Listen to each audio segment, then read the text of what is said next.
نعرہ تکبیر، نعرہ رسالت۔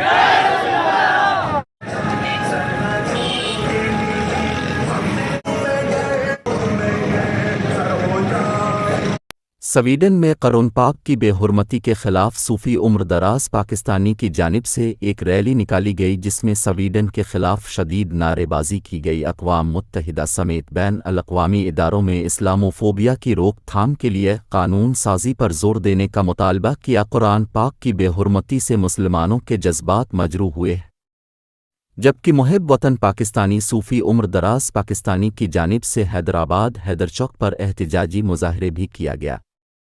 ریلی کے شرکا نے ہاتھوں میں پاکستان تھامے سویڈن کے خلاف شدید نعرے بازی کی گئی۔ بے حرمتی کرنے والوں پر، قرآن پاک کی بے حرمتی کرنے والوں پہ، قرآن پاک کی بے حرمتی کرنے والوں پہ نعرہ رسالت۔ سے گفتگو کے دوران صوفی عمر دراز پاکستانی نے کہا کہ سویڈن میں قرآن پاک کی بے حرمتی کے واقعات انتہا قابل مذمت ہے۔ واقعہ مسلمانوں کے جذبات مجروح کرنے کا سبب بن رہا ہے۔ پاکستانی حکومت فوری طور سویڈن سے سفارتی تعلق ترک کر دے۔ اقوام متحدہ سمیت بین الاقوامی اداروں میں اسلاموفوبیا کی روک تھام کے لیے قانون سازی پر زور دینا چاہیے۔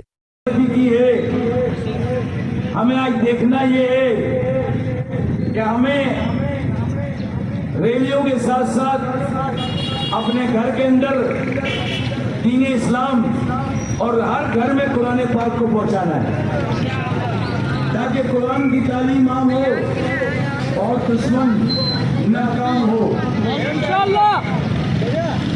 کیونکہ قرآن پاک صرف ریلیوں نکالنے کے لیے نہیں، بلکہ قرآن پاک جب ہمارے سینوں میں اتر جائے گا اور گھر گھر میں قرآن پہنچ جائے گا تو دشمن اپنی موت خود بخود مر جائے گا۔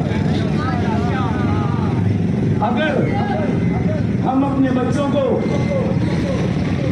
یہ تربیت دیں کہ 5 وقت کی نماز قائم کریں اور قرآن کو سینے میں اتاریں، قرآن کو پڑھیں، قرآن کو سمجھیں، تو یقین کریں یہ نوبت کبھی نہ آئے۔ یہ جو انگریز، یہ جو یہود اور نصارہ، یہ کبھی ہمارے نبی پاک کے خاکے بناتے ہیں بدمعاش، اور کبھی ہمارے قرآن پاک کی بے حرمتی